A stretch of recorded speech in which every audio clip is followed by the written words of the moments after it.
নমস্কার, দেখছেন কলকাতা টিভি, সঙ্গে রয়েছে আমি স্বর্ণালী। শুরু করছি সেরা 10। কোচবিহারের মাথা ভাঙায় মমতার মেগা শো। সভা থেকে বিজেপির দুই প্রার্থীকে বেনজির আক্রমণ। তৃণমূলের আপদ এখন বিজেপির সম্পদ। কোচবিহারের বিজেপি প্রার্থী নিশীথ প্রামাণিককে নিশানা মমতার। শীতলকুচি নিয়ে বীরভূমের বিজেপি প্রার্থী দেবাশিস ধরকে তোপ মুখ্যমন্ত্রীর। হাই ভোল্টেজ বৃহস্পতিবার মোদি মমতার জোর টক্কর। 19 এপ্রিল প্রথম দফা ভোটের আগে বিজেপি তৃণমূলের নজরে উত্তরবঙ্গ। মাথাভাঙার সভা থেকে বিজেপির দুই প্রার্থীকে নিশানা তৃণমূল সুপ্রিমোর। একজন কোচবিহারের বিজেপি প্রার্থী নিশীথ প্রামাণিক, অন্যজন শীতলকুচির গুলিকাণ্ডের সঙ্গে জড়িত আইপিএস দেবাশিস ধর। আপনাদের একজন বাবু যার বিরুদ্ধে হাজার হাজার কেস, আমরা দল থেকে তাড়িয়ে দিয়েছি। আমাদের দলেও ছিল আপদ, আর বিজেপির আজ হয়েছে সম্পদ। শুধু গুন্ডামি করে বেড়ায়। পাল্টা জবাব দিয়েছে বিজেপি। সব মিথ্যে মামলা যা দিয়েছে সেটা আমরা নিশ্চিতভাবে এপিডোপিডের মাধ্যমে জানিয়েছি। পিসির কাছে তার ভাইপোই একাই ভালো। কুচবিহারের মতন প্রত্যন্ত জায়গা থেকে উঠে গিয়ে রাজবংশী ঘরের কোনো ছেলে দিল্লিতে গিয়ে সেখানে বসবেন, মোদিজির হাতকে শক্ত করবেন, এটা পিসি মনির সহ্য হয় না। তাই এখানে এসে উল্টো পাল্টা কথা বলে মানুষের মধ্যে বিভ্রান্তি ছড়ানোর চেষ্টা করছে। 2019-এর বিধানসভা ভোটে রক্তাক্ত হয় শীতলকুচি। কেন্দ্রীয় বাহিনীর গুলিতে নিহত হন 5 জন সাধারণ মানুষ। 24-এর ভোটের আগে শীতলকুচি নিয়ে ফের সুর চড়ালেন তৃণমূল সুপ্রিমো। নিশানায় বিজেপির আরেক প্রার্থী দেবাশিস ধর। ভুলে গেছেন শীতলকুচিতে ইলেকশনের সময় লাইনে দাঁড়ানো 5 জনকে গুলি করে মেরেছিল। তার মধ্যে 4 জন সংখ্যালঘু সম্প্রদায়ের, আর একজন রাজবংশী ভাই ছিল। আমি ইলেকশন চলাকালীন এসেছিলাম ছুটে এবং তাদের পাশে দাঁড়িয়েছিলাম। আর যে লোকটির ইনস্ট্রাকশনে হয়েছিল তাকে তার বিরুদ্ধে সরকারের 2টো ডিপি চলছে, ভিজিলেন্স ক্লিয়ার হয়নি, কিন্তু ভারতবর্ষের সরকার তাকে ক্লিয়ারেন্স দিয়ে দিয়েছে। কোনো আইন কানুন কিচ্ছু মানে না। তিনি আবার বীরভূমে গিয়ে দাঁড়িয়েছেন। এক মঞ্চ থেকে বিজেপির দুই প্রার্থীকেই অল ইন অ্যাটাক মমতার। ভোটের আগে বিজেপির এজেন্সি হাতিয়ারি নিয়েও সরব তৃণমূল সুপ্রিমো মমতা বন্দ্যোপাধ্যায়। কলকাতা টিভি। কোচবিহারের মাথা ভাঙার সভা থেকে কেন্দ্রকে নিশানা মুখ্যমন্ত্রী। সভার শুরু থেকেই বিভিন্ন ইস্যুতে সুর চড়ালেন তৃণমূল নেত্রী। সিএ থেকে আবাস, মনরেগা, কোনো ইস্যুতেই দিল্লিকে ছেড়ে কথা বললেন না মমতা বন্দ্যোপাধ্যায়। কোচবিহারের সভায় বিজেপির বিরুদ্ধে অল আউট আক্রমণে মমতা বন্দ্যোপাধ্যায়। বৃহস্পতিবারই কোচবিহার শহর থেকে প্রচার শুরু করেন নরেন্দ্র মোদী। ওদের একটাই আইন, one nation and one political party. আর ইলেকশন আসলেই ভাওতা দেওয়া, মিথ্যে কথা বলা, ছলনা করা। আজকে একটা মিটিং করতে আসবে বাবুরা, দেখবেন কত কাঁদবে, কত কুমিরের অশ্রু ঝরবে। লোকসভা নির্বাচনে তৃণমূলের হাতিয়ার বাংলার বঞ্চনা, বাংলার সরকারের একাধিক সামাজিক প্রকল্প। ও এসে মিথ্যে কথা বলছে। আর বিজেপির লোকেরা লজ্জাও করে না। লক্ষ্মীর ভান্ডারটা বাংলার স্কিম, অন্য রাজ্য মডেল করছে, কিন্তু সব বিজেপি রাজ্যে চালু করেনি। পারবে না ওরা করতে, ওরা দেয় না। ইলেকশনের সময় 2 মাস দেয়, তারপরে আর দেয় না। কদিন আগে বললো 7 টাকা দেবো, বাংলায় 100 দিনের কাজে বাড়াবো। আরে টাকাই তো দিস না 3 বছর ধরে, আবার 7 টাকা বাড়াবে কি? তোমাদের 7 টাকা বাড়ানোর দরকার নেই, আমি যা দরকার আরো বেশি বাড়াবো, কিন্তু আমি এখন বলতে পারছি না। ইলেকশন চলাকালীন তোমরা বলেছো তোমারটা যদি কোড ভায়োলেট না হয় আমারটা কেন হবে? নির্বাচন কমিশনকে নিশানা করে মুখ্যমন্ত্রীর প্রশ্ন, ঝড়ে বিপর্যস্তদের ক্ষতিপূরণের টাকা দিতে কেন দেরি করছে কমিশন? এই যে ক্ষতি হয়েছে 5000 বাড়ির, আমরাই করে দেব। শুধু ইলেকশন কমিশনের কাছে রিকোয়েস্ট আছে, এটাকে ঝুলিয়ে রাখবেন না। মানুষগুলো রাস্তায় পড়ে আছে, স্কুলে পড়ে আছে, তাদের টাকাটা দিতে পারলে সরকার, প্রশাসনের হাত দিয়ে দেবে, তাহলে ওদের বাড়িগুলো হয়ে যাবে। আমরা বাড়িগুলো করে দেব, এটা প্রশাসনের সিদ্ধান্ত। আমি এখন যেহেতু ইলেকশনে আছি, এটা প্রশাসন করবে। কেন আটকে রেখেছেন? মমতার অভিযোগ, আবাসের টাকা আটকে নতুন করে আবেদন করতে বলছে BJP. Kolkata TV. High voltage Coochbehar CA ইস্যুতে মোদি মমতার হুঙ্কার, অসমকে সামনে রেখে নাগরিকত্ব আইন নিয়ে কেন্দ্রকে তোপ মুখ্যমন্ত্রীর, পাল্টা মোদি গ্যারান্টির দাওয়াই প্রধানমন্ত্রীর। টার্গেট উত্তরবঙ্গ, ফের সিএ নিয়ে চড়া সুর তৃণমূল সুপ্রিমোর। আমরা এনআরসি করতে দেব না, কে করতে দেব না, কারো অধিকার কেড়ে নিতে দেব না। 24-এর ভোটে বিজেপির অন্যতম ট্রাম্প কার্ড সিএএ। ভোটের মুখে বিজ্ঞপ্তি প্রকাশ, ফর্ম ফিল আপের তোড়জোড়। অসম বাংলাদেশ লাগোয়া কোচবিহার জলপাইগুড়ির ভোট প্রচারে তাই সিএএ। আমি থাকাকালীন ওদের কোনো ক্ষমতা নেই বাংলার মানুষের গায়ে হাত দেয়া। ভোটের আগে কে কে করে চিল্লাচ্ছে,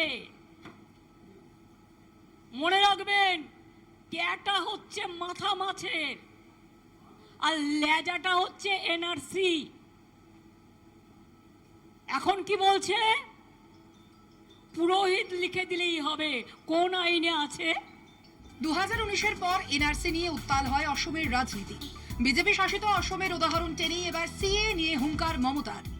যেই আপনি অ্যাপ্লাই করবেন ক্যাতে, সঙ্গে সঙ্গে আপনাকে এনআরসি করে দেবে আর আপনাকে ডিটেনশন ক্যাম্পে রেখে দেবে আসামের মতো।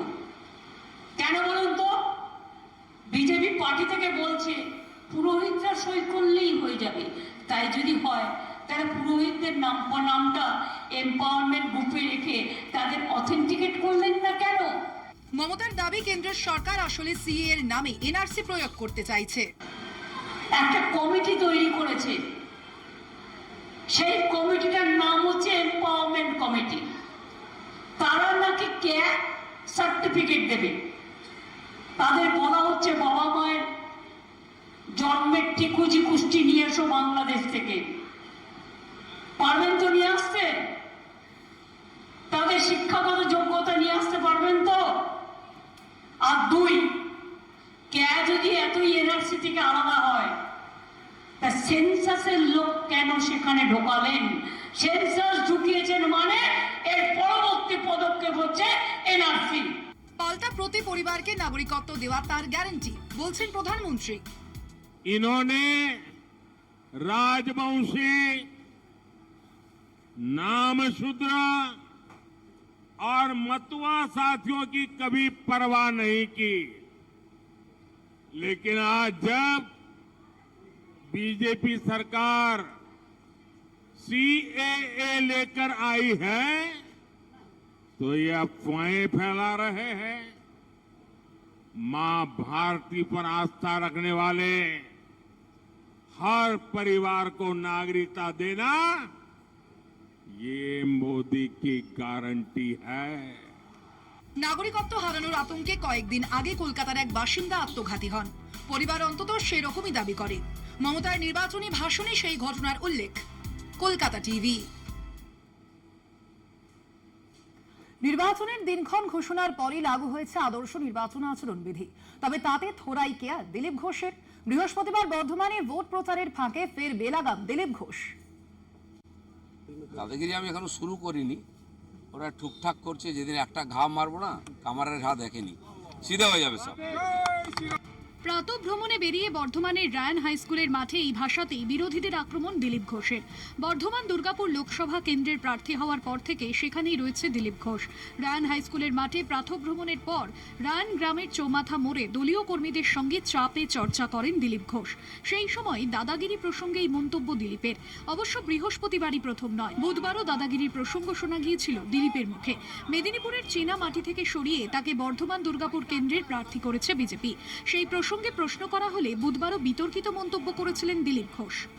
আরে যে পারে সব জায়গায় দাদাগিরি করতে পারে, দিলীপ ঘোষই পারে সারা পশ্চিমবাংলায় দাদাগিরি করতে, সেটা আমি করব এখানে।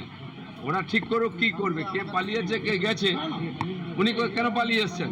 প্রীতি আজাদ কোথা কোথা থেকে পালিয়ে এসছে? যতদিন পদ্ম ফুল ছিল জিতেছে, তারপরে গোহারা আছে। ভোটে পরাজয় নিশ্চিত জানেন দিলীপ, তাই বিতর্কিত মন্তব্য করে খবরে থাকার প্রয়াস, দাবি তৃণমূলের। প্রত্যেকদিন কোন অশালীন কথা, কোনোদিন কুকথা, কোনোদিন আমি মাস্তান আমি গুন্ডা, আজকে বলছেন আমার দাদাগিরি দেখেনি, মারবো, এই করব।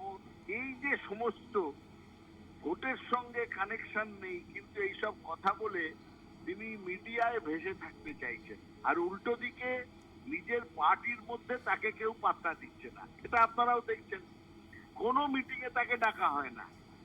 মোদির মিটিং, অমিত শাহর মিটিং, কোনো মিটিং এ ডাকা হয় না। শুভেন্দু অধিকারী পাত্তা দেন না, সুকান্ত মজুমদার পাত্তা দেন না, পার্টির এক কোণে ফেলেছে এবং এরপরে মাঠের থেকে বার করে দেবে।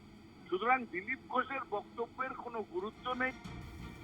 ভোটের বাজার গরম করতে বিরোধীদের বিতর্কিত মন্তব্যের জেরে নির্বাচন কমিশনে যাওয়ার কথা বুধবারই জানিয়েছিলেন চন্দ্রিমা ভট্টাচার্য।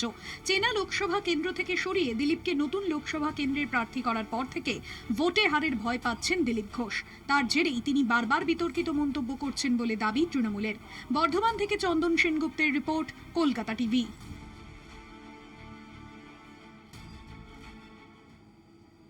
সেরা দশে এখন সময় একটা ছোট্ট বিরতির, ফিরছে আরো অন্যান্য খবর নিয়ে, সঙ্গে থাকুন। ফিরে এলাম বিরতির পর, দেখছেন সেরা 10, রয়েছে আমি স্বর্ণালী। প্রচারে বিষ্ণুপুর লোকসভা কেন্দ্রের তৃণমূল প্রার্থী সুজাতা মণ্ডল। বাঁকুড়ায় ঢাক বাজিয়ে একতেশ্বর শিব মন্দিরে পুজো দিলেন তিনি। বিষ্ণুপুরের নাম না করে অসুর বধ করার শপথ সুজাতা মণ্ডলের। পাল্টা কটাক্ষ করেছেন বিজেপি প্রার্থী সৌমিত্র খাঁ। বিষ্ণুপুর লোকসভা কেন্দ্রে আসন্ন ভোটে চড়ছে রাজনীতির পারদ। সৌমিত্র খাঁ এবং সুজাতা মণ্ডলের রাজনৈতিক সমীকরণ নিয়ে রীতিমতো চর্চা শুরু। বিভিন্ন সময় একে অপরের বিরুদ্ধে আক্রমণ শানিয়েছেন তৃণমূল বিজেপি দুই প্রার্থী। এই পরিস্থিতিতে বাঁকুড়ার লালমাটিতে প্রচারে ঝড় তুলছেন শাসক বিরোধী উভয় শিবিরের প্রার্থীরা। ঢাকবাজি একতেশ্বর শিব মন্দিরে পুজো দিয়ে হাতে ত্রিশূল ধরে বিষ্ণুপুরে অসুর বধের শপথ নিলেন বিষ্ণুপুর লোকসভা তৃণমূল প্রার্থী সুজাতা মণ্ডল। নকুলদানা গুড় বাতাসা বিলি করে বীরভূমের অনুব্রতর পথ ধরে প্রচার সারলেন সুজাতা। প্রচারে তৃণমূল প্রার্থীর নিশানায় বিজেপি প্রার্থী সৌমিত্র খাঁ। না বাবা, বিষ্ণুপুর লোকসভাকে একটা নরাধমের হাত থেকে বাঁচাও প্রভু, এবং আমার একটা নারী হয়ে যে লড়াই এবং আমার নেত্রী মহিষাসুর মর্দিনী মমতা বন্দ্যোপাধ্যায়ের যে লড়াই, সেই লড়াইকে জিতিয়ে দিও প্রভু।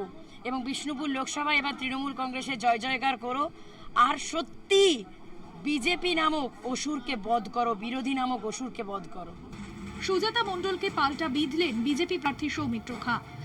আমাকে তো আগেই বধ করে দিয়েছেন, দয়া করে আর বিষ্ণুপুর লোকসভার মানুষকে বধ করবেন না। আগে আমি একা জ্বলতাম, এখন গোটা বিষ্ণুপুরে তৃণমূল কংগ্রেসের নেতারা জ্বলছে, আর তার জন্য বিষ্ণুপুরের মানুষ আপনাকে আর বধ করার সুযোগটা দেবেন না। কেউ কাউকে 1 ইঞ্চি জমিও ছাড়তে নারাজ, সেই হাসি কে হাসে তার অপেক্ষায় বিষ্ণুপুর শহর। স্বরূপ গঙ্গোপাধ্যায় ও মফিজুল হুদার রিপোর্ট, কলকাতা টিভি। শাহজাহানের বিরুদ্ধে আরো কড়া হাইকোর্ট। শাহজাহানের বিরুদ্ধে দাখিল করা চার্জশিট তলব করল হাইকোর্ট। মুখবন্ধ খামে এফআইআর ও চার্জশিট জমা দেবে রাজ্য। নির্দেশ প্রধান বিচারপতির ডিভিশন বেঞ্চের। আদালত নির্দেশ দিলে তদন্তে প্রস্তুত, জানালো সিবিআইর আইনজীবী।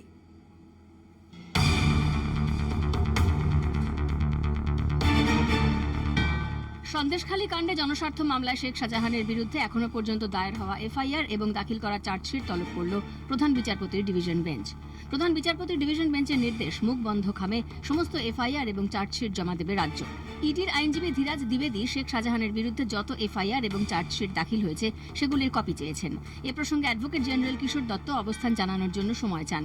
এজির প্রশ্ন, বাকি মামলা তো আর্থিক দুর্নীতির নয়, তাহলে সেই এফআইআর এবং চার্জশিটের কপি নিয়ে ইডি কি করবে? উত্তরে ইডির আইনজীবী বলেন, ওই অভিযোগগুলির তদন্ত তারা করতে চান না, কিন্তু আর্থিক দুর্নীতির তদন্তের স্বার্থে সেগুলি দেখার প্রয়োজন আছে বলে আদালতে জানান।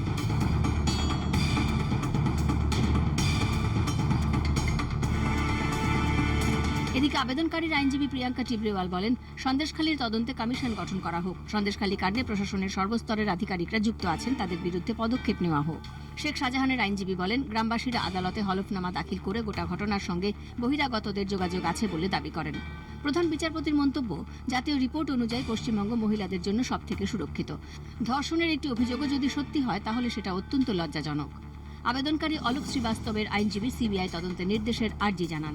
এজি কিশোর দত্ত বলেন, পরিস্থিতি নিয়ন্ত্রণে আনার জন্য যা করার দরকার রাজ্য করেছে। এখন কোনো 144 ধারা নেই, পুলিশকে তদন্ত করতে দেওয়া হোক। অন্যদিকে সিবিআই এর আইনজীবী জানান, আদালত নির্দেশ দিলে সিবিআই তদন্তে প্রস্তুত। পীযূষ কান্তি নাগের রিপোর্ট, কলকাতা টিভি।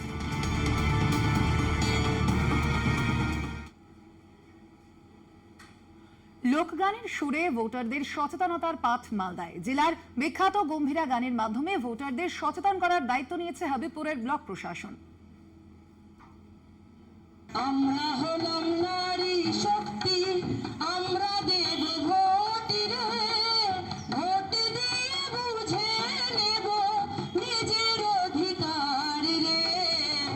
রাস্তার মধ্যে কার্পেট পেতে দাঁড়িয়ে আছেন গম্ভীরা গানের শিল্পীরা। তাদের সামনে ভিড় করে আছেন গ্রামবাসীরা।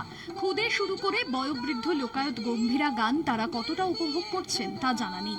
তবে গানের মাধ্যমে আম জনতার কাছে পৌঁছে দেওয়া বার্তাটি নিঃসন্দেহে গুরুত্বপূর্ণ। Habibpur block systematic voters education and electoral participation programme সেলের উদ্যোগে ভোটারদের সচেতন করতে শুরু করেছে হবিবপুরের ব্লক প্রশাসন। বয়স্ক, বিশেষভাবে সক্ষম ও নতুন ভোটাররা যাতে ভোটদান থেকে বিমুখ না হন তার জন্যই ব্লক প্রশাসনের এই উদ্যোগ। আগামী 20 এপ্রিল পর্যন্ত এই ধরনের জনসচেতনতার শিবির জেলা জুড়ে চলবে। ভোট দেওয়ার সুবিধে ভোটাধিকার প্রয়োগ না করার ক্ষতি জনমানসে পৌঁছে দিতে বদ্ধপরিকর জেলা প্রশাসন। মালদহ থেকে গৌতম চক্রবর্তীর রিপোর্ট, কলকাতা টিভি। বাংলায় সাঁতারু সায়নী দাসের মুকুটে এবার নতুন পালক। জয় করলে নিউজিল্যান্ড প্রণালী। 29.5 কিলোমিটার সাঁতার কাটতে তার সময় লেগেছে 11 ঘন্টা 51 মিনিট। সায়নের পরবর্তী লক্ষ্য আইরিশ চ্যানেল, নর্থ চ্যানেল। উত্তাল সমুদ্র, কনকনে ঠান্ডা, এই সবকিছুকে থোড়াই কেয়ার করে 2 এপ্রিল নিউজিল্যান্ডের কুক প্রণালী জয় করলেন কালনার বারুইপাড়া এলাকার ইংলিশ চ্যানেল জয়ী সাঁতারু সায়নী দাস। নিউজিল্যান্ডের কুক প্রণালীর দৈর্ঘ্য 23 কিলোমিটারের কিছু বেশি। নিউজিল্যান্ডের উত্তর দ্বীপ এবং দক্ষিণ দ্বীপের মাঝে এই প্রণালী। ঝঞ্ঝা বিক্ষুব্ধ এই প্রণালীর গড় গভীরতা 128 মিটার। 2 এপ্রিল নিউজিল্যান্ডের সময় সকাল 8:22 মিনিটে, ভারতীয় সময় রাত 12:30টায় জলে নেমেছিলেন সায়নী। 29.5 কিলোমিটার সাঁতার কাটতে তার সময় লেগেছে 11 ঘন্টা 51 মিনিট। সেখান থেকে নিজের অভিজ্ঞতার ভিডিও বার্তা পাঠিয়েছেন সায়নী দাস।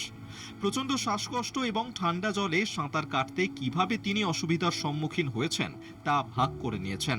এই জয়ের সঙ্গে সঙ্গে ইংলিশ চ্যানেল, ক্যাটলিনা ও মালোকাই চ্যানেল জয়ের পর সায়নীর মুকুটে যুক্ত হলো আরও এক পালক। চ্যানেল জয়ের পরে খানিকটা অসুস্থ হয়ে পড়েছিলেন সায়নী। সায়নীর পরবর্তী লক্ষ্য আইরিশ চ্যানেল, নর্থ চ্যানেল। অগাস্টে এই চ্যানেল জয়ের লক্ষ্যে নামবেন তিনি। উল্লেখ্য, সপ্তসিন্ধু জয়ের মধ্যে নিউজিল্যান্ডের কুক প্রণালী অতিক্রমের পর তার 4র্থ নম্বর চ্যানেল জয়ের স্বপ্ন সম্পন্ন হলো। কালনা থেকে রাজকুমার ঘোষ, কলকাতা টিভি।